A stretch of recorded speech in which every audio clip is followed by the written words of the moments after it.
tribes in the mics tonight, two tribes on the pitch on Sunday. It's the Daytrippers and AI preview podcast.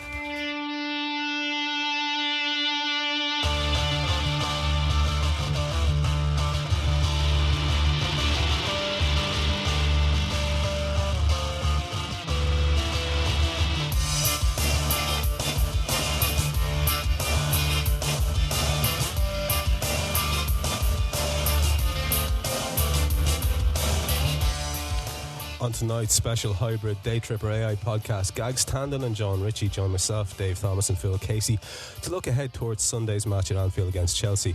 It's the latest game in a series that can safely be called the biggest in Liverpool's recent history. We'll try and analyse the possibilities as the Red Men hope to cement their position atop the Premier League, and we'll finish as ever with your listeners' questions. The lead up to Liverpool versus Chelsea has been dominated by Mourinho's tiresome mind games and Liverpool's plans for the future, but it would be a foolish red man who wrote off the considerable threat of Jose's pensioners in Sunday's fixture. There's been a lot of number crunching since City's win over Sunderland, but realistically, gents, what do Liverpool need to achieve in this fixture? John? I think we need a win, to be honest. I think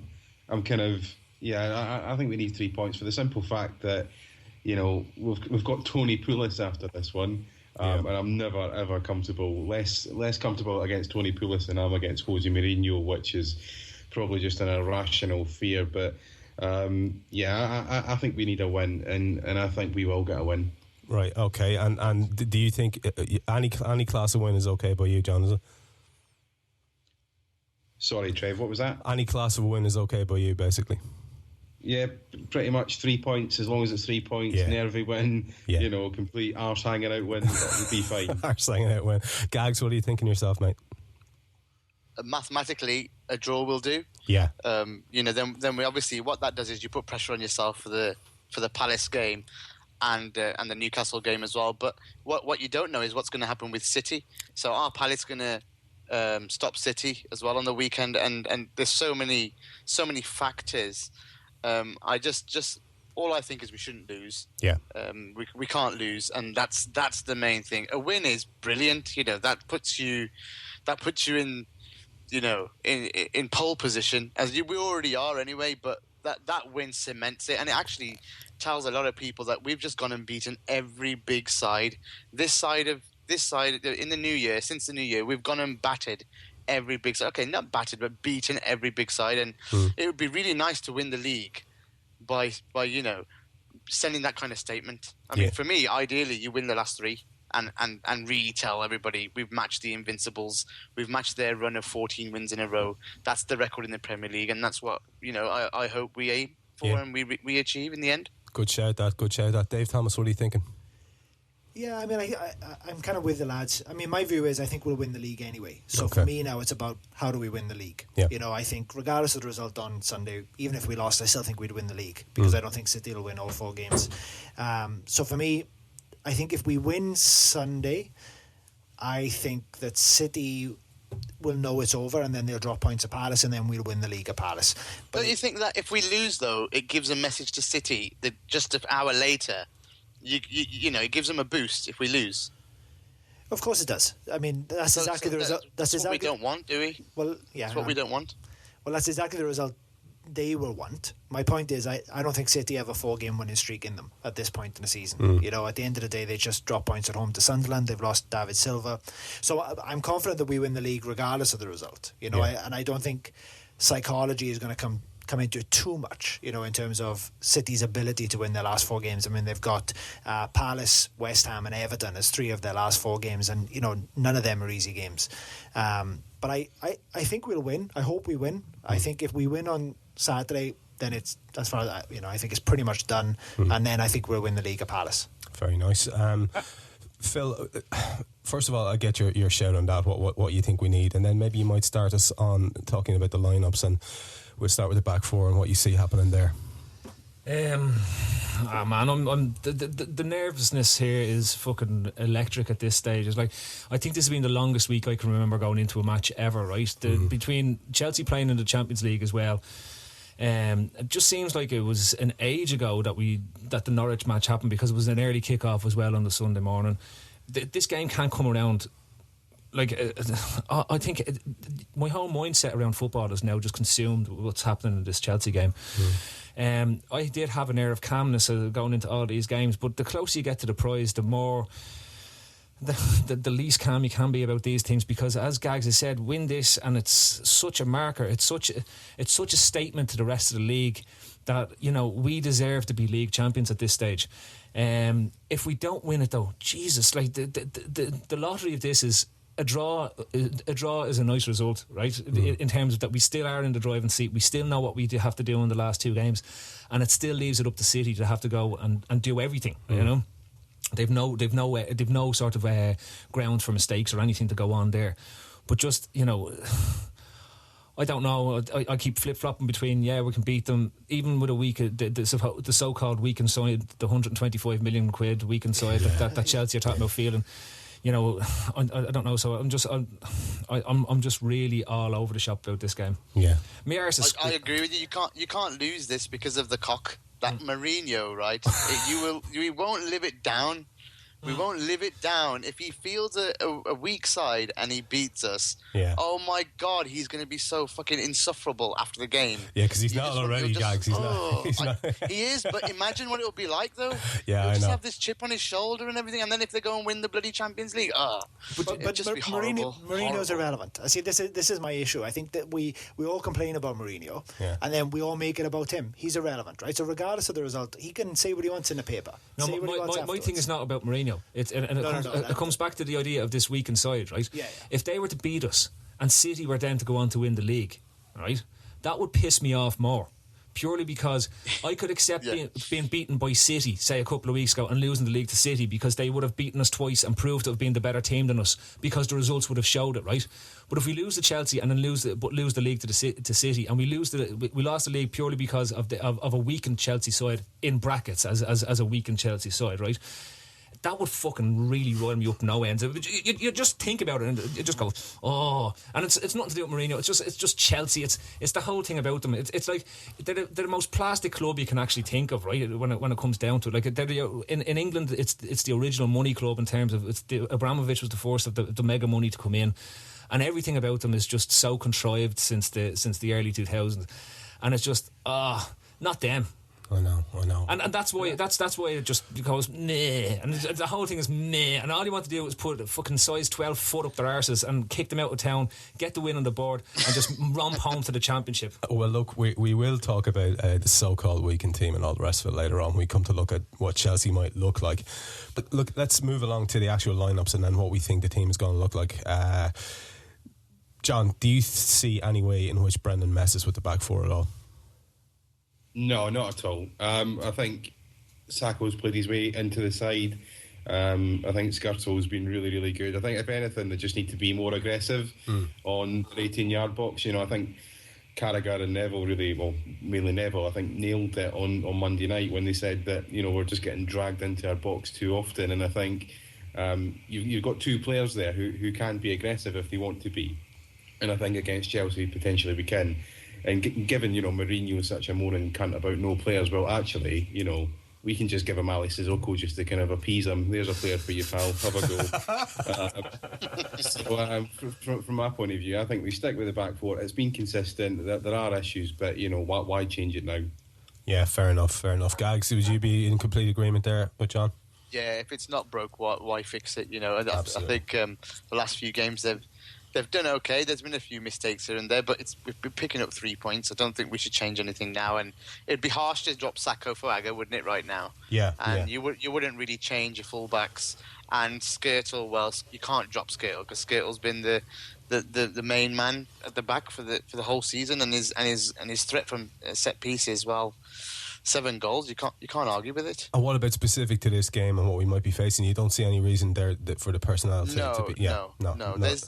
Their strikers are awful. Yeah. They don't actually have a striker, so it's going to be refreshing to see that we don't get any... The only worry for me would be is for Torres to bloody come here and score. That would really... Yeah, I think if there's anything worse that can happen, that would be one of the worst things that can happen. It's I sort of back what you're saying.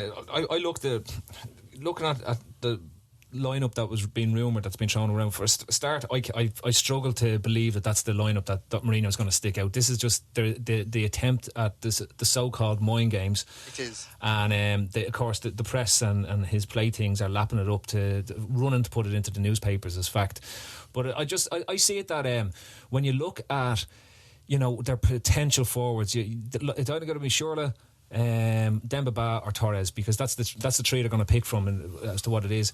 Of the three of them, Demba Ba will probably be the one that worry me the most in terms of, you know, strikers that we've traditionally struggled potentially with in terms of if they were to play at set pieces and the whole lot. And Demba Ba is a finisher, although he has struggled since he joined Chelsea.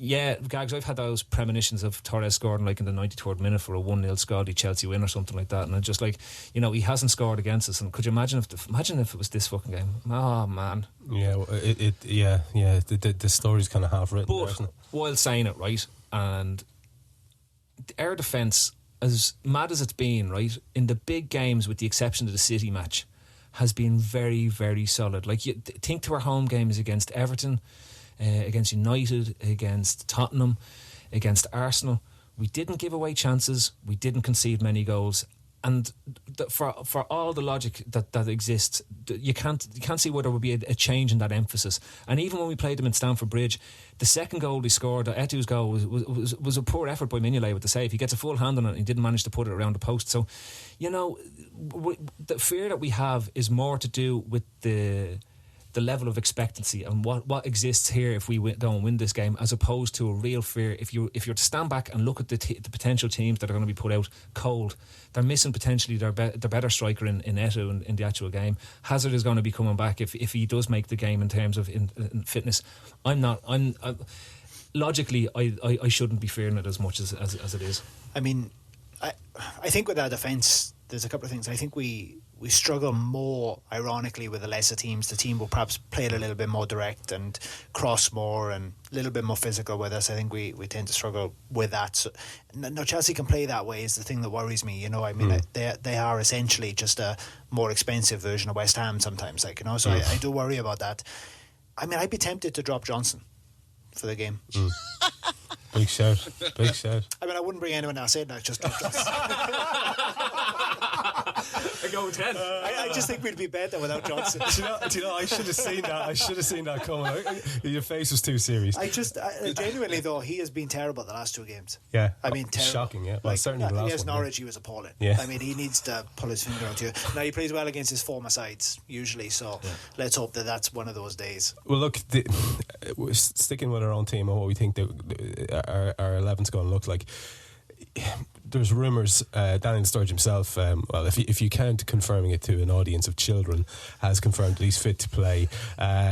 If that is the case, Gags, does he start for you every time? Yes. Yeah. Every time. Sturridge has to start. The pace he brings up top, and then when you couple that with Sterling's pace, it's double trouble. And then you've got Suarez, who's just so skillful. It just adds so much more to the side. It's more fear, you know. I mean, you could see with Coutinho up top, it doesn't suit us. I think Coutinho is turning into that number 8, and he's so much more lethal from midfield, breaking up play and then finding that one pass. I mean, you can see a few goals this season from against Everton when he found Sturridge, against Arsenal when he found Sturridge. He's intercepting and playing that ball through, and we're just absolutely hammering teams on that counter or that breakup. And he's quick over the first 10 yards or so when he intercepts, and then he'll get caught up. I think the other guys up top are much better, and then also what that does is it removes Lucas out of the team, and he had a really good first half, especially the first 22 and a half minutes. Why I say 22 and a half minutes is because I analysed the game using some pressing stats, and he was as good as Allen in the first 22 and a half minutes. So he did start really well, but he faded towards the end of the game, and the second half was disappointing. So I would, if Lucas is going to come on, it should be only for half an hour, and that should be at the end of the game. Yeah, to be fair, a lot of lads had flagged that up here as well. John, would you agree with that basically the clear follow on from Sturridge starting is that Lucas Leiva is out, and is that what you'd like to see? Yeah, I'd like to see Sturridge start. I mean, I think if you look at a kind of tactical element just for a second, and I'm no tactician, so anybody out there calling me, you know, a cunt or whatever, fair play, because I normally talk rubbish. Don't let the illusion slip, John. Don't let the illusion slip. We'll edit that bit out. You're a tactical genius, right? Sorry, tactical guru. Wait a minute. This is the first time he's ever been a guest on a podcast. I think a tactical genius. He's a host. Tactical guru John Richie, return to it, please. Look, I was on TPT before, and I managed to see another clean sheet. You know, this is the level of my knowledge. But from that point of view, if you look at their game against Atleti the other night, Atleti were really one-dimensional. You know, they tried to kind of cross the ball into Costa. They never really had the that kind of multi-dimensional threat that we've got. You know, we've got Gerrard who can place that pass to the kind of foot at the edge of the box. We've got Coutinho who can play the through ball really well. We've got Sterling who can attack them from all angles. And we're kind of like Suarez and Sturridge. If they come and park the bus, we're going to be swarming them almost a bit like kind of bees. You know, they won't know what to do. And I think it will be much harder for them against a team like us. I think they struggled against City, and I think they'll struggle against us as well. You know, I think our attack will really kind of put them under pressure. But I think, so one of the problems, I suppose, against Norwich was the fact that we didn't have anybody kind of running outside of Suarez. It was all just a little bit kind of forced from Suarez, in the fact that kind of Sterling was really, really good and defensively we were shit. But I think had Sturridge have been in the team, we probably would have annihilated them. And I think that's what we need against Chelsea. It just adds that other dimension, you know, because we won't do an Athletic, we won't do a kind of City where we are almost too reliant on the one person. And I think that's why we're so good up front, and the fact that kind of Sturridge gives us that other element of kind of surprise. So I think we've got to start him. As for the Lucas thing, I thought Lucas was really poor against Norwich. I thought playing him for the full 90 was probably a little bit of a mistake, but that's maybe because we've got kind of Henderson in mind in terms of his suspension. So I think from my point of view, if we need to kind of bring someone on else to kind of hold the game for the last half an hour, the last 20 minutes or 15, then I think Lucas is a better option to be able to do that, because I think by that point we'll probably be ahead. I think one of the worries here is that we've been scoring early every game recently. And if it doesn't happen here against Chelsea, because they're going to be parking that bloody bus, then it's how patient we can be and we don't panic and the crowd doesn't panic. And I hope, you know, all the support is the whole 90 minutes behind these guys, because it might take a last-minute goal in this game rather than a first-minute one. You just don't know. It's just the way his teams are, you know, they're going to be tough to break down. I mean, it'd be brilliant if that trend carries on, scoring early, because I think we'd really do them. But you just don't know with a team like this. Well, guys, there are ways of looking at this, aren't there? I mean, we could, I know an awful lot of people have seen the results recently and seen us basically as riding our luck, but you could also see it as us being in training for just exactly the kind of scenario that you're talking about there, which is basically needing to be patient and just knock one out in the last minute to win one. That, just to confirm there for the dirty bastards in the room, I mean to score a goal. Anyway, what do you think of that, mate? Yeah, totally agree. Yeah, totally agree. Absolutely. Dave, your thoughts on that? Are you going to knock one out in the last one? No. I'm like Moley. I wait till we win. I was just going to play devil's advocate slightly. I think that, look, Sturridge, if that's the team that it comes out with, I think everyone's going to be happy with it, right? My worry is a little bit like Gags has said there. Chelsea are going to be expecting us to come out, and Mourinho's going to say, get into half-time and 0-0, that's a great result, right? Yeah. You shut this team down, they're going to shit themselves, the crowd's going to go quiet, then we come out second half. So I think there might be an argument to start Lucas and say, you know, try and win the first half, but bring Sturridge on to definitely win the second half. To have that threat. Because the flip side of starting Sturridge is we have nothing off the bench. Moses is suspended, so you're talking about Aspas or Alberto to come on. So we have nothing to come off the bench. So there's a little bit of me, and I'm also a little bit worried about how fit he will be, Sturridge. I think the worst thing would be, you know, he comes on for 20 minutes and he pulls again. Then we're really screwed. So I'm not saying we shouldn't start Sturridge, and I think the lads are totally bang on. I think there's loads of really sensible reasons why we would do it. But I think there is a counter argument to say, start with Lucas, hold Sturridge back and win the second half. And we haven't won the second half of a game for a while. You know, so I think we could do with a good second half, and Sturridge gives us that. So just a little bit of devil's advocate. I'm not saying that's what we should do. That's interesting, Phil. Between knocking one out and various pulls after 20 minutes, where do you stand in this whole Lucas Sturridge starting debate? Oh, I get Dave's point, but for me, Sturridge starts. He has to start, and it's purely because we need, in my opinion, we need to have our best 11 start this game. Because if Chelsea start their best available 11 in this, I want us to go out with the thing in mind that we are the better side, regardless of who starts for Chelsea. And if we want to go out with our best side, then Daniel Sturridge is the man that goes down on the team sheet.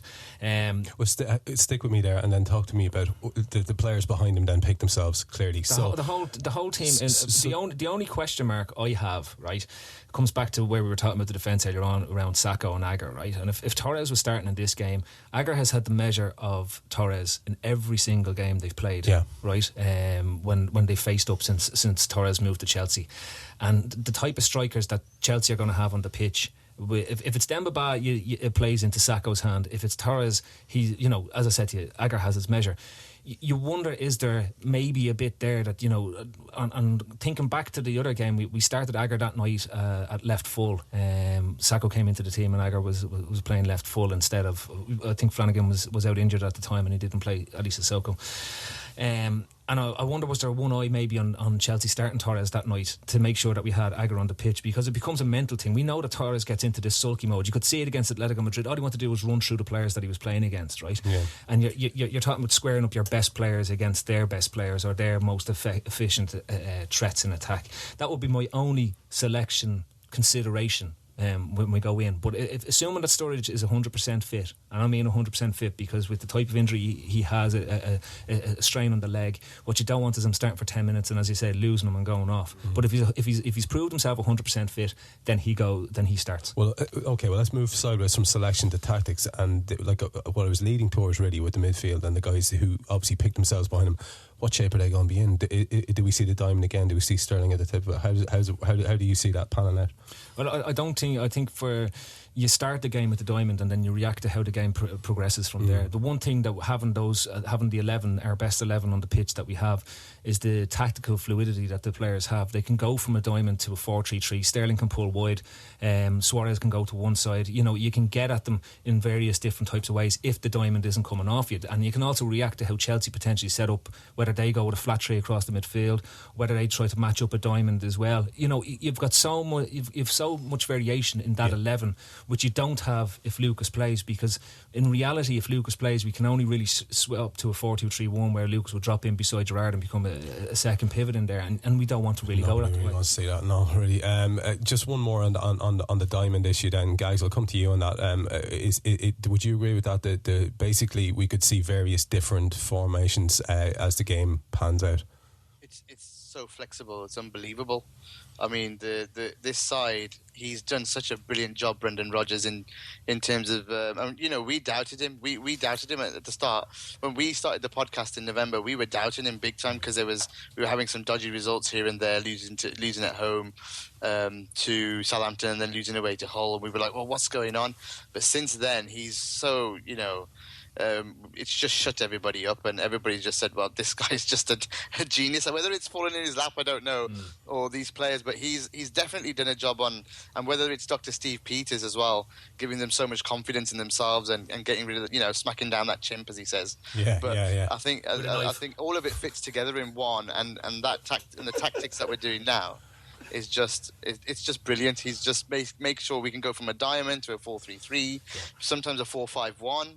It's just it's superb. It's superb. I don't see any problems with what Phil said there. It's gonna change. It's gonna evolve during the game. It's gonna keep changing, and he'll probably spring out a surprise knowing Rodgers. Yeah, the smug quotient in the bunker here just went through the fucking roof. We had three lads when you were saying about supporting Brandon. We had three lads here going, well, I always did. I always did. Big smug heads on them. Seriously big smug heads on them. As Casey ducks under the table. Yeah. It's not like there's no evidence we can go back. Okay.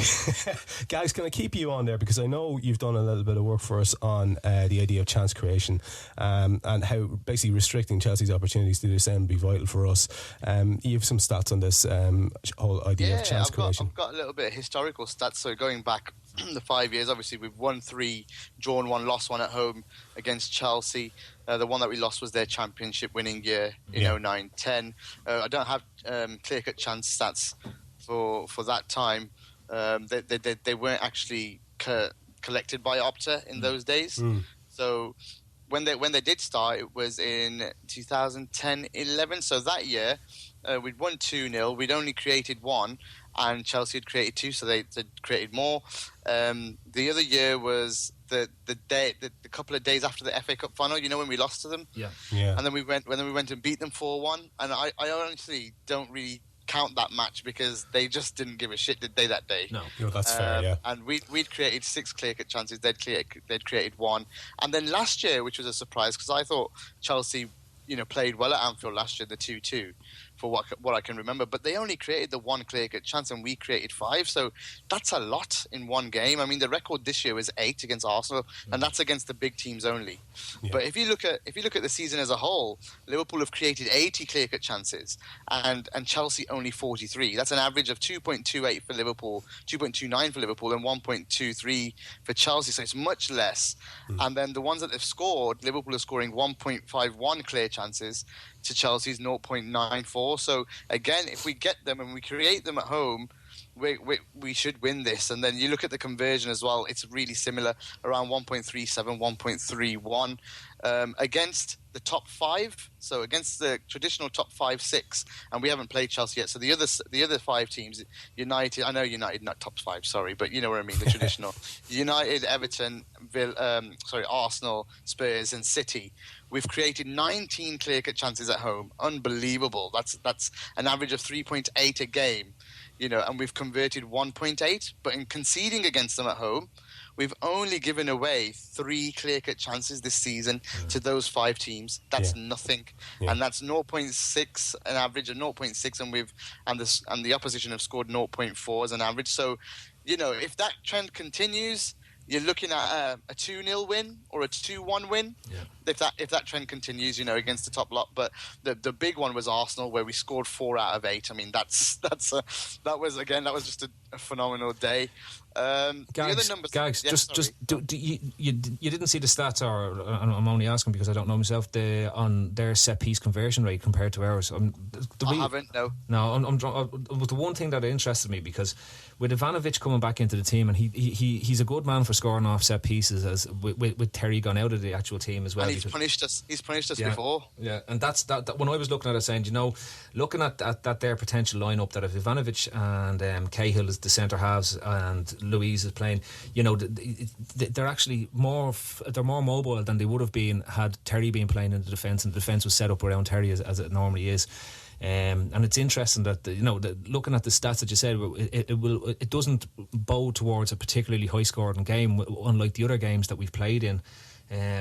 What is your take? Like you've looked at the pressing stats and all that from ours. Can you see us being able to replicate the level of pressing in the centre midfield that the guys have done in previous matches? It totally depends on how much of the ball Chelsea get. That's the thing. I think if they come and do what they did against Atleti, then they're not going to have much of the ball, and that's where the patience bit comes in, and that's where the pressing then goes down. And what we like is, right now, we like the other team to have a little bit of the ball, at least 40% or 45%, because then we can absolutely hound them and press them and really push them back and get those errors, and what those errors are. And I think you must have read a lot of the times what Pep Guardiola says. Sorry about the doorbell there.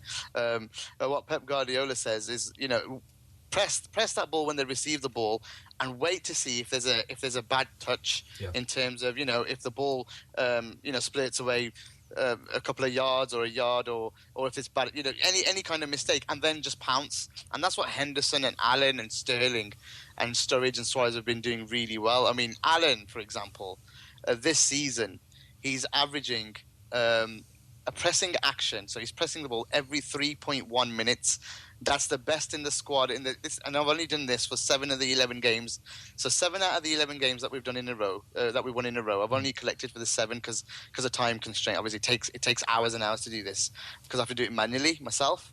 So 3.1. You want to get a robot? I know. I'm working on it, man.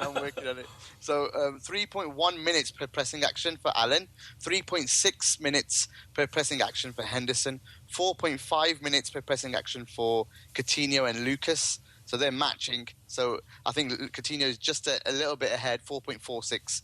And then Gerrard 5.8 and Sterling 6.7. So you see how important having someone like Allen, coming in for Henderson is. I know he probably doesn't have the work rate that Henderson has, but he sure does have the ability to press the opposition. Now, a lot of people have said they think that Liverpool won't be able to press as much in this game, because Chelsea are going to be defending.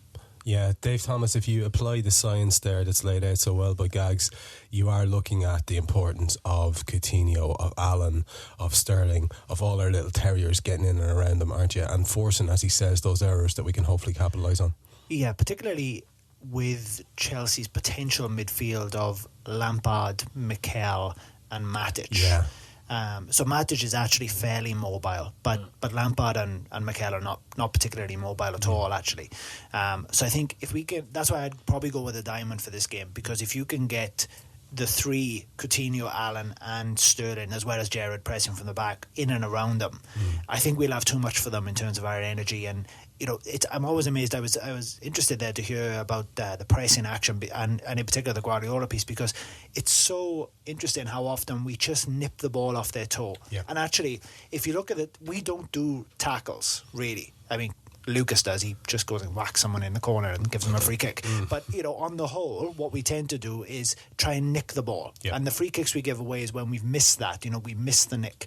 So I think that if that's their midfield and we play the diamond, plus with Suarez and Sturridge dropping in as well, that could be the way that we win it. The problem is going to be is they won't want the ball. They're not going to want the ball. So this is where I think we're going to have to be tactically flexible and say, okay, well, maybe if we've got the ball, we need to go to 4-3-3 and move in phases a little bit more, move the fullbacks up and press them in, and then hope that Suarez or Coutinho or Sterling or Sturridge does something magic in the box. But if they have the ball, we will win the pressing. I think it's just as Gag said, will they have the ball? Yeah, John, it's it's going to be a real test of character. This, and we'll hopefully set ourselves up and play our game the way we want to see it played. But the atmosphere might be a little bit of a worry. The tension might be a bit of a worry. The expectation levels at the moment are just at an unprecedented level. I mean, the lads seem to be taking their stride. I mean, their calmness is admirable, but it could really start to weigh heavily given the proximity of a potential victory here. How do you think that's going to go on the day? See, this is the thing. I think if this was any other kind of Liverpool side or us last season, then I think we would have kind of fallen to pieces long ago. But it's been really interesting that from our point of view, we've just kept going, we've kept winning, we've come through some really, really squeaky situations. And from our point of view, I don't have that concern. I think for me, the expectation is kind of... I was there in 2005 when we had that incredible atmosphere on that road to Istanbul, and I remember the stadium shaking. It literally felt like it was shaking, and the players just adapted really well to that. And I can see a situation whereby we have the same kind of thing happen. I think the kind of players need that, and I also think the crowd are at the sort of stage in, I don't know if we'd call it maybe our development or whatever, whereby. I was there on Monday for the kind of celebration of the 96, and I was speaking to a lot of people, and I was saying, from the Sunderland game, how have you sort of moved on from that and to kind of transpose that into like the kind of Spurs result, the City result?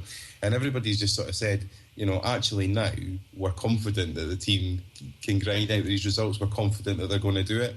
Whereas before, they thought, oh, God, same old Liverpool. And I think if we'd have had that last season, if we had that that kind of same mentality that we seem to have, and not had Steve Peters kind of adapting himself as well, then I think it could have been a major issue. I think on the expectation side, I suppose my worry is that, say if it all does go tits up, and I don't think it will do, but if it all does go tits up and we don't win the league, it's really not went tits up. We've qualified for the Champions League. We've done something exceptional. I really don't feel like we're celebrating this enough. I was sitting thinking today, just, oh, fuck, it's going to be brilliant next season. Back in the Champions League, back playing some awesome games.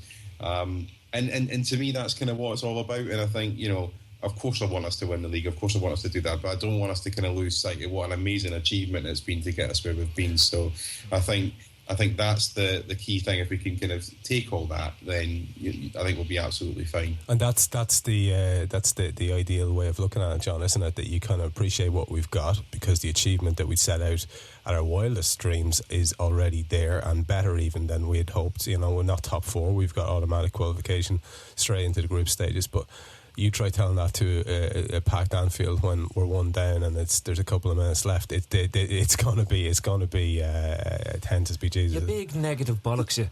When we're one down to a packed Anfield, for fuck's sake, man, lighten up. I'm trying to fucking put the worst case scenario to John, who's being lovely and positive. You get your chance to be a miserable cunt in a minute. The thing is here is that I watched the City game with Jim Fishflog. And I said right from the start of it, I said, right, you know what, I've just got this feeling we're going to do them.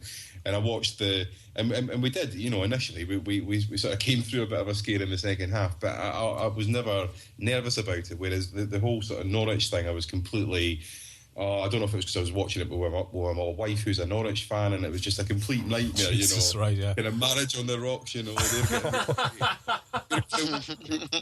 was like, oh, fucking hell. But actually, for me, there's a kind of another element to kind of what's happening here is that, now I believe that we can go and beat a Chelsea. I believe that we can, beat some of the best teams around. Whereas I don't think before there was either that belief at Anfield or there was that belief in the players. And I think now they have that. Yeah. And I think that's what we've kind of got to take into consideration. I mean, don't be under any illusions. If we do this, if we win this league, we'll be the first team since, I think, what was it, Everton and Howard Kendall, in 1984, who managed to come from 7th to first. That's something that's never been repeated in the Premier League era. Well, first time in the Premier League.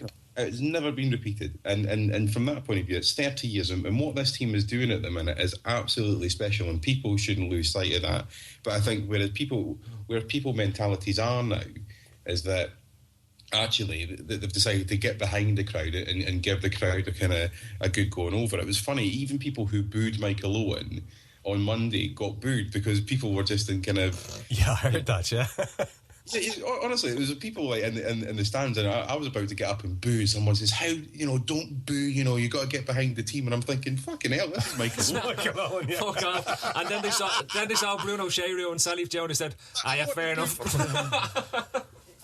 But it's funny how that atmosphere at Anfield has really changed. It does feel like a different place these days. Yeah, there's a calm, isn't there, John? And it's nice. Absolutely. There's a calm. There isn't a kind of party mood either. It's very much, we've got to go and do the business. But, I think the crowd are well up for this. Let's hope so. And I think it'll be rocking.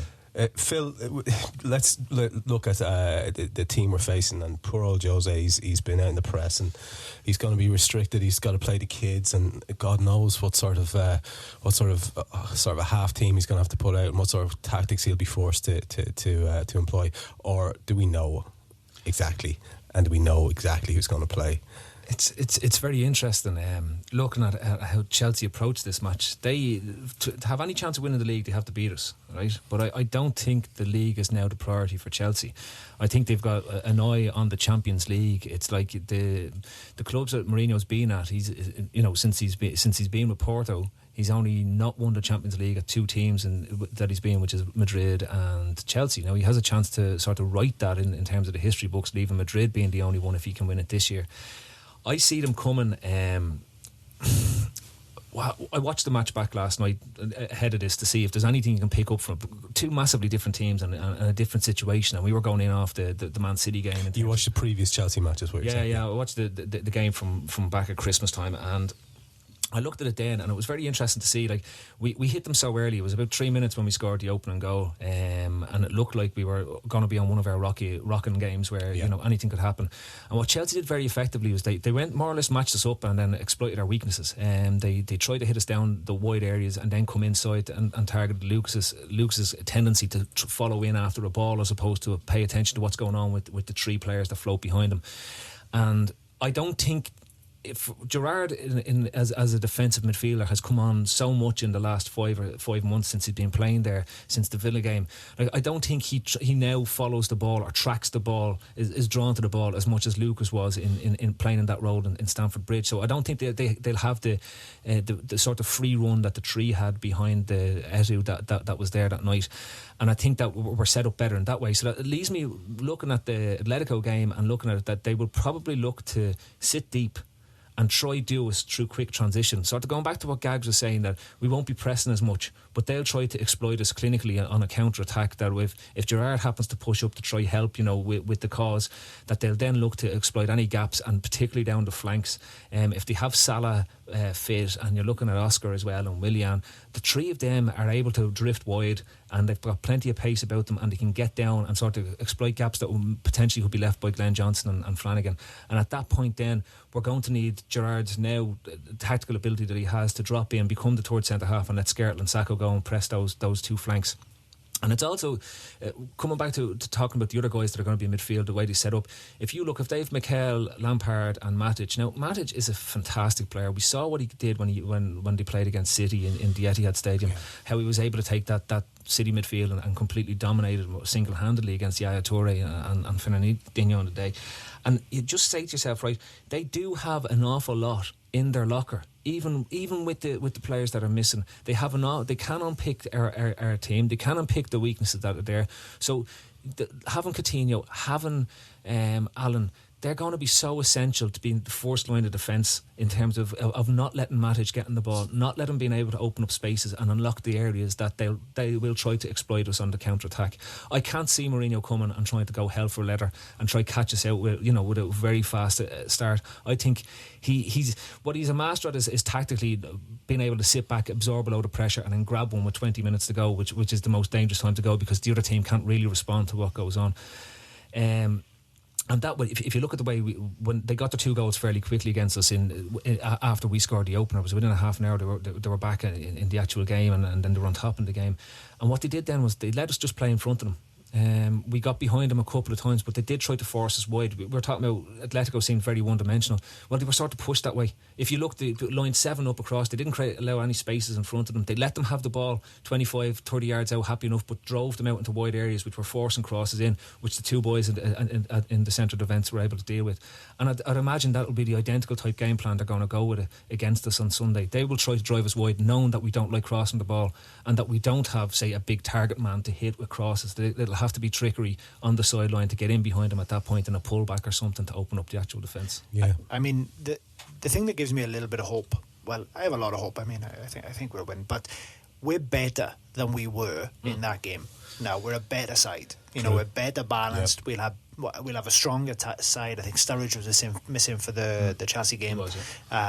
So we're better, and they'll be worse because they won't play their best side. So I don't think Willian will play. I don't think Oscar will actually play. I don't think, I think he'll rotate quite a lot. He's not going to play Czech there. He's not playing. So that gives me a little bit of hope. And in that game, the game that we lost, we're a bad Howard Webb decision away from a point. Do you know what I mean? We should have had a penalty in the game.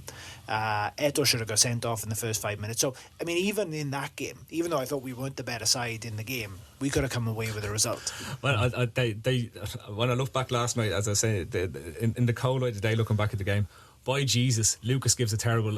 Lucas gave a penalty away in Hazard. He just comes in and just body checks him in the box for absolutely no reason. The guy was going nowhere, and it was as much as the Webb decision was infuriating, we did get away with one in the first half as well, which it could have been 3-1, and then But Mourinho's 2 games away from winning the Champions League, right? He's 2 games away from equaling Paisley's record. He's 2 games away from being the only manager in history who's ever won it with 3 different clubs.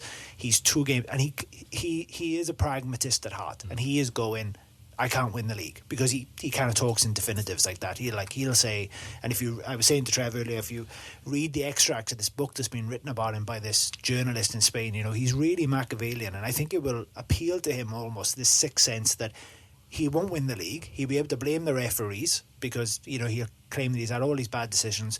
And you know what? I went and won the Champions League anyway. I think that will actually be a nice little narrative for him, rather than beating Liverpool, finishing, he'll still finish third, finishing third and not being able to blame anyone. I just got this feeling that he would not actually be distraught with no injuries. And okay, they lost the game, but it was the referees have robbed us at Sunderland, so we were never going to win the league anyway. Yeah, but he knows, doesn't he, that he's got to, even if he beats Liverpool, he's got to basically depend on Man City to lose points as well. Exactly. It's not just, and then Liverpool to drop more. We've got to lose again. Behind. Yeah, we've got to lose again because of our goal difference. So he knows that it's a big ask now for him, for Chelsea to win it. So I mean, I hope he comes with the kids. I wouldn't give a shit. I think he's got a bit of I think he thinks in his own mind that he wants to prove a point. I'm kind of not actually convinced that Mourinho's really trying mind games. He's maybe trying to fuck with the crowd, but he's not trying to. I think Rodgers knows him probably too well to be kind of taken in by what he's doing. I think everybody forgets Rodgers does know his methods. He's studied them in detail. He's worked with the guy really closely. I think from my point of view, I think from Mourinho's comments lately, he really does have a kind of a thing that Chelsea are being held back. That Chelsea have had all these refereeing problems, that they've not been supported in being a successful advert for English football in Europe. And I think that actually, whilst he's not going to bring the kids, I don't believe that for 1 minute. But I do think that he would love nothing more than for Liverpool to get a controversial win or something like that, because actually it kind of, to the outside world, or at least in his mind, kind of proves his point. Fuels his fire. Yeah, absolutely. And I think, I've kind of probably read the same quotes you have, David, in terms of those, like what they're kind of saying about him over in Spain. And that is a consensus. He is this kind of Machiavellian guy who does have that kind of sick pleasure in being the victim almost. He's taken great pleasure out of it ever since Istanbul. We've never been able to forget it was the ghost goal. We don't deserve it and all that type of stuff. And actually I think he'd love nothing more, but you know what, fuck it, I don't care. If we get 3 penalties we don't deserve or whatever, fine. If we win the league, I really don't care. That's an even better way to win the league. That makes it better. Everyone wants that. 3 dodgy penalties. Everybody wants that. Now. Wait, penalty pool. Penalty pool. Yeah. Scored by a chicken. Gags, talk to me then, just to wrap this up, about what you think then, and following on from what John's saying about this kind of narrative that Mourinho might be trying to kind of propagate himself. What sort of team do you expect to see? I mean, I have to be honest, I think it'll be still relatively strong. Myself and Dave spoke about it earlier on, and we could think of 5 players that could play across the 3, and that's even with the suspensions and injuries and all the rest of it. They've got a huge squad. It's ridiculous, yeah. They've got a huge squad. They will come and play with a strong team. I think I was talking to someone called Chelsea Rumours on Twitter. He's a good guy. He works on the EPL Roundtable. He goes on the EPL Roundtable podcast a lot with our guys there. But he was making a point that it won't be the first team. That's all. It won't be a reserve side. Yep. It just won't be the first team. So he's trying to say that out of the 25-man squad they've got, and they've got a decent 25-man. So they're going to be playing people like Salah and Schürrle and Matic. I'm sorry, but that's very good. Top class. Exactly. I would take those players. Of course, yeah, of course. We were after Willian might play. We were after Willian and Salah anyway. Yeah. So if they're good at, this is what I'm trying to say. It's this team will still be very good, and they're going to have maybe Luiz and Cahill as centre backs. That's what they won the Europa with last year. I think that was the squad that they won the Champions League with the year before. So they've got players in this squad that have won everything. Yeah, everything. So he can talk as much as he wants about having a weak side, but it's really not that weak. It's just trying to put it into people's heads, and you've now got. Like, I'm at work today and people are coming up to me going, yeah, Chelsea are going to put a weak side out. I'm like, are you taking the piss? Yeah. Are you taking the piss? Yeah. We've got 12 men that can play. We've got 12 players that we can trust. Yeah. Just fucking 12. Anything happens to any of them in training, and the whole Liverpool support is shitting itself. You know, Aspas is going to score a hat trick, and here we go, the fucking Aspas thing again. I love it. I love support every player. I would love it. It's just not going to happen. Right then, guys. What's the stat on Aspas? Seeing as He's yet to score a Premier League fucking goal. Oh, yeah, that'll do. So he's only one behind Van Wolfswinkel, yeah? Yes. Well, look, seeing as you've started the ball rolling here with this kind of talk, guys, give me a prediction for how you think this is going to go. I've said in the other pod, I said 2-1, so I'll stick with You that. stick with 2-1. John, what are you thinking? I think 3-1. I'm going to go 3-1 for this. I think we'll outscore them. Quality. Dave Thomas? I think we will win 2-1, and it will be horrible. Horrible to endure. I can see something like that as well. I think we might get a little Suarez winner. What do you think, Phil? I'm already curling up into the fetal position now, trying to think of a prediction at this stage. I have to go with my standard 4-0 to Chelsea. Yeah, I love it. Excellent. I do think we're going to hockey them though. Do you? Yeah, I've the same feeling as I had before Arsenal and Everton and Tottenham and even City. I see you're trying to point out a pattern here, Phil. Yeah. 19-0 we're going to win. Didn't you say we'd lose at least one of those games? Yeah. I think you'll find it was all. Yeah. Anyway, hang on, I'll just run through a load of scores. 3-1, 2-1, 1-0. So it's a draw. right. Fucking draw, yeah. So, John, you've seen pictures of the stadium and Gags. What was your take on the new stadium so far?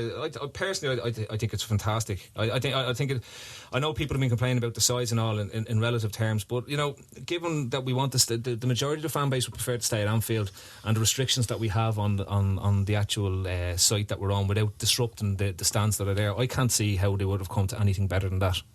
I'm disgusted. Are you? I'm disgusted at the negativity on Twitter about the stadium. I got you there, didn't I? I got you. You did. I absolutely am bowled over by it. I love it. I think it's brilliant. I think they've tried to keep, you know, what the cop looks like, the stadium looks like now, and make it modernish by the surroundings, you know, the park and how they've got all the, you know, the trees and all that. They're making it look nicer in that way. But the stadium is actually looking like Anfield. It's just a bigger version of it. Yeah. So I don't actually see any problems, and the numbers that are being thrown around, how we're going to be competitive, you know, in what we're earning. We're not going to stop earning while we're building it. Yeah. You know, it's a no fucking brainer. I can't believe people are kicking off about a positive step, a step that we've all been fucking waiting for so long, and it's going to move us to another level. It's a no-brainer, mate. This is a fantastic move for the club, and anyone that's negative about it, really, honestly, get in the fucking bin. Yeah. Well, the only thing I suppose I'd say we are by definition day trippers, right? So we are by definition people who don't live in Liverpool. We don't live in the area. We're not people that go to every game. So I suppose, I mean, you know, I think it's a great positive step. I think it's delivering what people have wanted. It's delivering what a lot of people have said they want. It's delivering what the owners have promised. But I do think people who live in the area in particular, and people who, you know, you hear stories about people who've been on a season ticket list for 10 years and who can't take their kids to games. And I can understand a little bit why they're a little underwhelmed. I don't think they should be necessarily overly critical. I don't think that there's a lot to criticise, but I could totally understand how, if you're from that city, and in particular if you're from that area, you know, if you're in the surrounding streets, there's been a lot of mismanagement of the process. So I think what we're seeing today in terms of the reaction on Twitter from the majority of, I think, the genuine people who have something to say, is some of it is a little bit of blood let in from the process, you know, in terms of how we've got to this point. And wariness, isn't it? And wariness. And some of it is just people going, I wish it was bigger, and I can kind of get that. You know, if I lived 30 minutes from Anfield and was it, you know, I'd love a stadium that I could take my kids to, or I could get on a season ticket list. So I'm not saying I agree with that. It's not physically possible, is it? No. It's not physically possible, is it, to make it any bigger? It's not. Gags, I'm not saying that. I'm not saying that I agree with all of that. What I'm saying is that you can't say that people who are critical of it shouldn't be critical of it, because we're in a different situation to them. They have legitimate, I think, concerns, and while the people who are critical of it perhaps haven't presented what is the optimum solution, because that's difficult to do without knowing the inside figures, I do think people have a right to air a little bit of frustration given what's happened over the last 10 years with regards to the stadium. Yeah. Gags and then John. Yeah, I think from FSG's point of view, though, if you're going to look at it, up until December, it was really, really easy to get a ticket. You could get spares Anfield wasn't really selling out other than for the major games, you know. And then ever since the turn of the year, since we started that run, it's been nigh on impossible, you know. Like, tickets are expected to sell out in seconds now. And from FSG's point of view, they're going to look at this and say, do you know what? We'll see how it goes within an extended capacity. And what they have announced is kind of room to do more. I think from my point of view, I do get the negativity. I understand that people want this amazing kind of bowl. But at the same time, I think part of the brief was to keep Anfield. And I think one of the reasons it's special is the fact that the current design is, you know, the way it is just now. There is something unique about it, and I personally would be against having a bowl or so on. I completely agree with what you're saying there, though, Dave, in the sense that, you know, from a local point of view, people do want to take the kids to the game. People do want to have affordable tickets, and I think if that's what they were looking for this expansion, they're probably never going to get it. I think the whole point of this expansion was to be able to kind of compete on a corporate level, and I think this is Anfield did a really good kind of piece of analysis today based upon one of the open sessions at the ground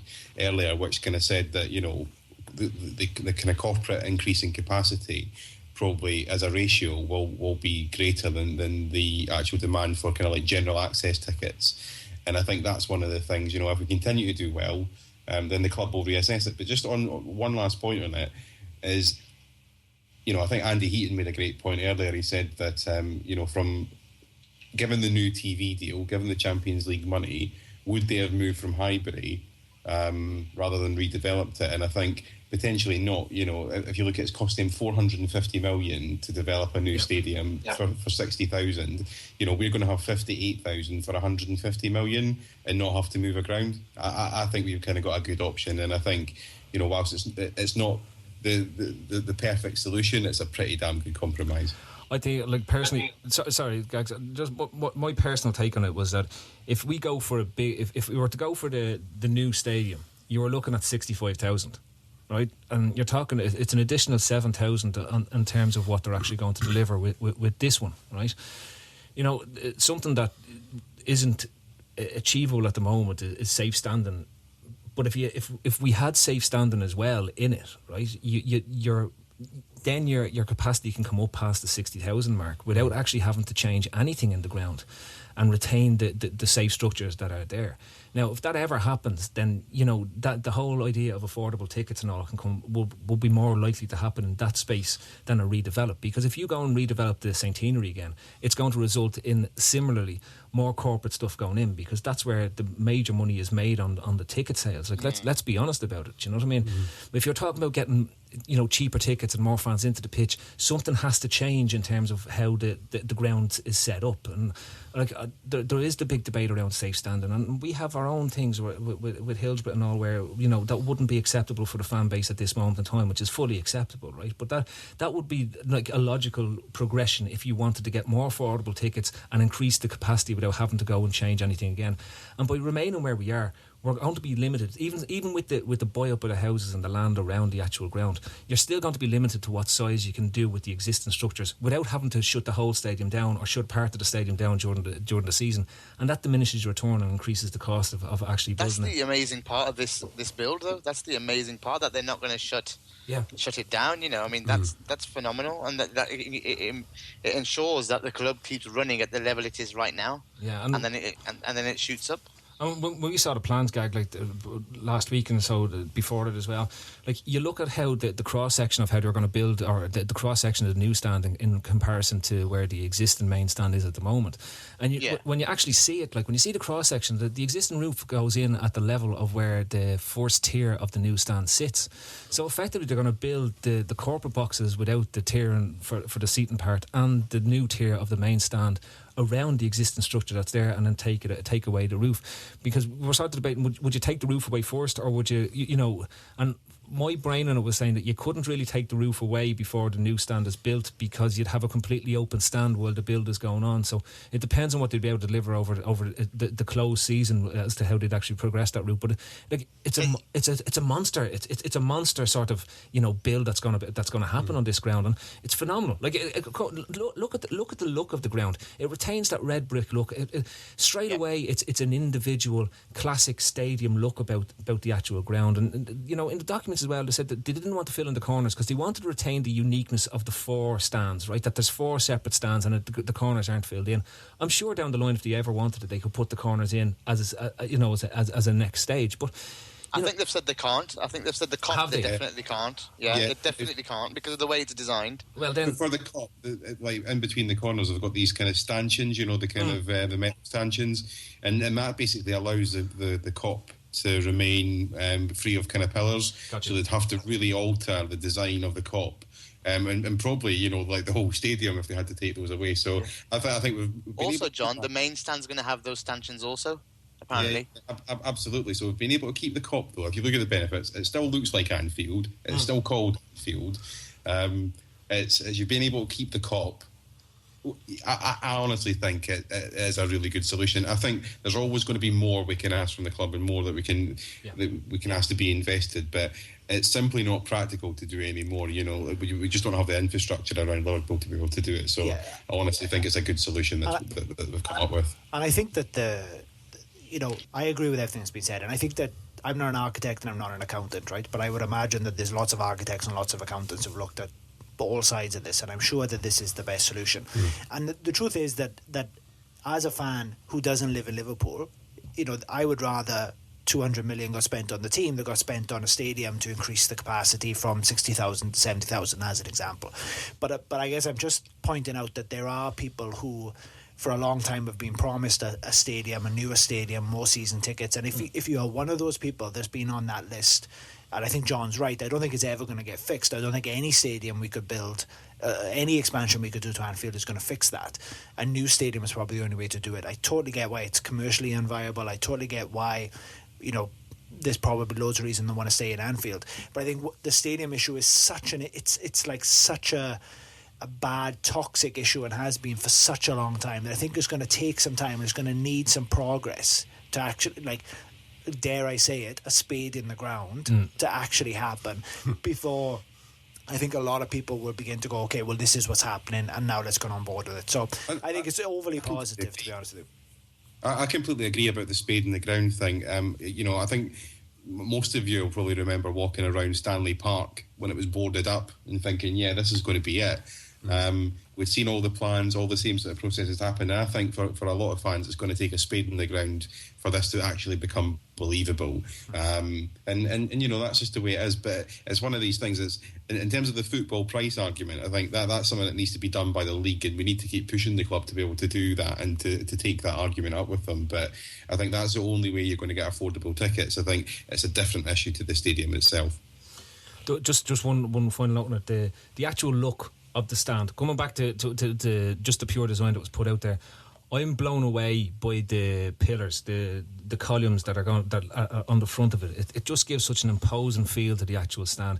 When I saw it, the first thing that struck my mind was I was thinking of like Celtic Park and Ibrox and a few of the other stadiums as well. That the pictures have been knocking around in terms of what's there. But the one thing that also came to me was the idea of the old Greek temples with the columns that used to surround them, right, and all where people used to go to worship, and it just had that sort of real sort of. It's a theatre. It's not a theatre. It's a temple to come now and worship at the feet of Liverpool. Like it gives an empiric feel to the whole club. I just think, look, I'm delighted. Well, personally, I'm delighted with the design that's out there, and once it's built, I'll be fucking thrilled just to stand there and not have any tickets to go into the game and look. Phil, at it. do you think it looks like the entrance to the old Cop? I don't know if any of you guys remember that, but there's some old images, and you can look at how you used to kind of walk up to the up the steps to the pillars, and I think kind of. I don't know if that's what they've done. I've not heard that's what they've done, but sort of that's what it reminded me of. Yeah.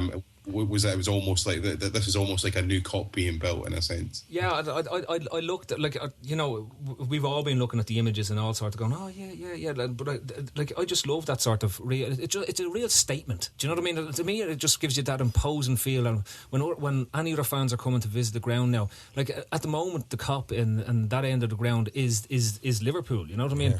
Like it's not taken away from the Cop; it's adding to the Cop. It's giving you this monumental structure that when you come, it's not just the club.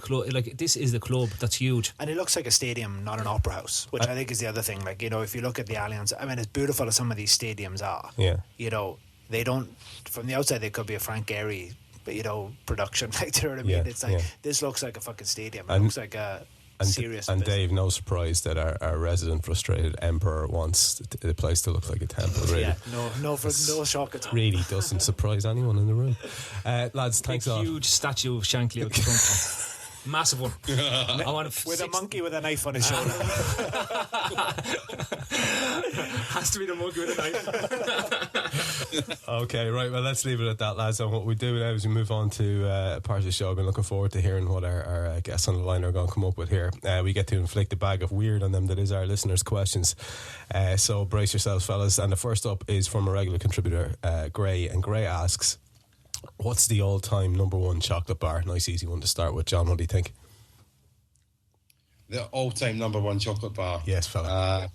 It's got to be a Yorkie. It's a Yorkie. It's got to be a fucking Yorkie. Absolutely, just perfect. High in calories. Only men can have them. Sorry, girls, but yeah, fucking Yorkie. It's a Yorkie. Gags, do you want to argue with that one? No, I like Yorkies, but my personal favourite is a bit of a softer one than that. Oh yeah, it's a Whisper. Who knew? I love Whispers. So I could fucking eat a truckload of them, die happy. They are the best chocolate bar. I've got a lad here shaking his head in the bunker. What's the story? The best chocolate bar of all time is a Texan bar, and they're no longer made. What's a Texan? I don't remember that. They were made up until 1985, as far as I know, right? They were in an orange packet, and it was Texan across the front of it. They were made by Rowntree Macintosh, right? They brought them back out about 4 years ago for when they were bringing back the classics. It's like, you know, the top of a double decker. Yeah. Right, wrapped in chocolate, but the nougat was harder in it, right? So it pulled out teeth and everything like that. Perfect, as a 5-year-old, it was an ideal fucking tooth fairy winner. Because you used to get more money to get more Texan bars. It was an ingenious bar, but that is, and the chocolate was taking everything. And honestly, I only found out after they brought them back. I was going mad, and it cost me €20 to buy a box of them online. And you did, didn't you? Yeah. Have you finished it? Yeah. Good man. Dave Thomas. No teeth left. Dave Thomas. Next one is from Owen. Owen asks us, in the event of a pending nuclear attack by those damn Ruskies, what would be your final tipple? Would it be, and he offers a couple of choices here, a nice Bordeaux or a can of Stella. I think he's giving you the option there, but I'm just going to open it up to whatever you would like for your last drink on earth. Phil Casey, if you had to go for it, what would it be? Last drink on earth, I'm going with a bottle of Spaten Oktoberfest beer. Yes? Yeah. Is it just lovely? It's immense, and it has a great drunken effect on you. They're just like, there's 600 mils in them, and it's like 8%. Well, I have a clarification question here now. Is the nuclear attack, does it wipe you out straight away? Or I think you're fucked, yeah. So it's an instant death. It's not like you have to drink to get through the You are underneath winter. the nuclear bomb. All right, okay. You're being that's a little vaporised. easier. So what would you go for then, Dave? Yeah, probably a can of Stella. Either of the guys in the line, any suggestions there? yeah, I'd go for a kind of Abbeydale Absolution. It's a beer. It's called Absolution. It'd be perfect if you're just about to die. It's 10%. You couldn't drink it all night. 4 or 5 hours, and you're gone. It'd be absolutely great. So yeah, Absolution for me. Absolution. You're all right there, Phil. Oh, two beers I remember from when we were over in Italy at the wedding. Judas. It's a Belgian beer, which is 13%, right? And right. that was great. And Beer of the Carabinieri. Beer of the Carabinieri. It was like, no, it was, and that was I think that's 18%. They were just deadly. That's not really beer, is it? that's fucking... And they had pirates in the bottle. That's pink then. Move along. Harry's asking if you could name a ponytail 11. Right. All right. I want you thinking about this one on the line as well. If you could name a ponytail, I can give you the goalkeeper. Okay. Well, I'll come to you in a sec. Dave, get the ball rolling. One ponytailed footballer. So Andy Carroll. Andy Carroll is in your 11. Okay, go, Phil. In goal, we're going with Tony Meola. Tony Meola. Yeah, the ex-American goalkeeper. Fantastic ponytail. Good. There was a bit of an undercut going on there as well. Oh yeah. Lovely. Left forward, we're going with Ricardo Rodriguez, although he has shaven his ponytail off, but he had one at the start of the season. And then we're going with Di Michaelis at left centre back. Really? Kyriakos at right centre back. Kyriakos at right centre back. Brilliant. Put Harry Kewell left wing, man. Put Harry Kewell left wing. Harry's in there, left wing. Okay, we need a right back and we need some more midfielders. Any other shouts? Midfielders with ponytails. Oh, Fernando Redondo. He sported a ponytail at one stage. He did. He has to be in there. And Roberto Baggio and Francesco Totti had a ponytail. Okay. What about Henrik Larsson before he shaved his head? That's he right. had a ponytail. It was Celtic a initially. dreadlock ponytail. Surely there's room for Ronaldinho here. He's got to be in there. Good shout. What about Beckham? What about Beckham when he had one? Fuck Beckham. Never. Actually, fuck Andy Carroll. I'm changing my mind right now. Get Andy Carroll out of there. David Seaman in goal. Come on. I think I'd possibly be inclined to go with Seaman over Miola myself. No. I know. I'm just putting it out You're there. just not hipster enough. Yeah, sorry. Yeah, I know how achingly cool you are, you fucker. Jesus wept.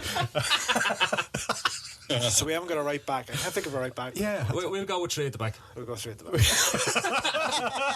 yeah. I fucking. Marquez from Barca. Yeah, you're pulling out the stops here, guys. Good stuff. I tell you, I haven't seen that. We haven't even got to Borrowing yet. I haven't seen that up the section. Ponytail Who was the footballer lad that stats. used to play for Rangers? He had Amoruso, wasn't it? Lorenzo Amoruso, I think. That's it. Yeah, Lorenzo. You got to help him. You got him. Just for kind of sheer kind of madness. You got Peacock from Newcastle. Darren Peacock. Ponytails, man, they're brilliant. Darren, was it Gavin? No, Darren Peacock. Yeah, There was a Gavin Peacock who played for Chelsea. Darren Peacock played centre back. Yeah, that's right. Yeah, and Gutierrez as well. Oh, Jonas, yeah. Jesus Christ, these ponytails are a bit fucking prevalent, aren't they? It's a worry. Okay. Oh shit! Ibrahimovic. Zlatan. Fucking hell. We left out the Zlatan. Zlatan. No, Carroll's in there. Unlucky Zlatan. The English Zlatan is in. Next one's from Stephen Brown. Stephen asks, Phil, I'm going to come to you in this. You're stuck on a desert island. You've got this triumvirate of twats beside you. You've got El Hadji Diouf, Stuart Downing and Christian Poulsen. Who gets killed first? Myself.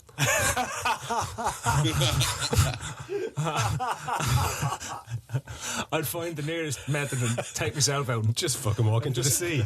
Walk into the sea. Exactly. It's simple. Nobody wants to be there. You don't have a chance against the trim. Just walk into the sea. Fucking gone. Myself, I'm off. I'm Good gone. luck. See you, lads. Good luck. Enjoy the fucking island. I actually probably would turn into that nuclear bomb and just explode if I was stuck on a desert island with those 3. I'd probably wipe out the island. Do you know the advantage though? You'd be the best footballer on that island. If you were to form an island team, you'd be captain. You'd be fucking captain. You'd be the Stevie G of that island. You'd be the ponytailed captain. Right, let's finish off with one from Gray. And Gray says, would you rather receive a naked lap dance from Roy Hodgson or give a naked lap dance to King Kenny? There's a fucked up alternative options for you. Gags, I'm going to ask you, mate. Which one? What the fuck? Fucking hell, Gray. I know. This is what goes on in this man's mind. Right, say it again. Okay. Okay, you get to picture it twice. Okay. Would you rather receive a naked lap dance from Roy or give a naked lap dance to King Kenny? I can't even stand looking at fucking Roy. So it'll have to be swing. It'll have to be swing and sway for the king. Oh God! Right, let's. I thought about this one. This is the only question I read out of whole thing. Go on. And I was thinking, if you're giving a lap dance to Kenny, you'd get the treatment he gave to Wenger when he was on the sideline that day. You could see the hand, fuck off. Piss off. Face, right? Piss off. But I read an article today in The Guardian by Philip O'Clair on Roy Hodgson. It's taken from about 2 years ago. And get on it, it's hilarious, right? He was talking about him revolutionising football. And like, seriously, he hits all the marks. 36 years of coaching, Neuchâtel, Xamax, all the stories are there. It's a comedic masterpiece, right? But anyway, there's a picture of him with a face on him that when he's managing Switzerland, right? I read the article just after I read that question, and it's going to be a naked lap dance all night long from Roy Hodgson. Is it, yeah? Because I can imagine that face. Get on, seriously. I'd have to be in agreement. Okay, before it gets any weirder, let's finish it at that. Finally, then, some admin. First up, Neil Poole's We Are Liverpool fanzine is available from Friday online at www.weareliverpoolfanzine.com. The pilot issue, which is insanely full of brilliant stuff, is on sale outside the ground before and after the Chelsea game. and it's for only 1.5 of your English pounds, so do yourself a favour and buy that. The second thing we want to talk about is our event, Carnage at the Harry. It's our joint Daytrippers and AI event on the 11th of May, taking place in the King Harry pub from 2:30 to 7:30. The AI lads will be doing their commentary live from the venue, and then post-match we'll be doing the post-match podcast in a pub with a load of drunk people, so absolutely nothing can go wrong there. No. It's a free event. First come, first serve, so get yourself in there if you can at all. And lastly, your podcast crew tonight were Gags and AI, John Richie, Dave Thomas, Phil Casey and myself, Trev Downey.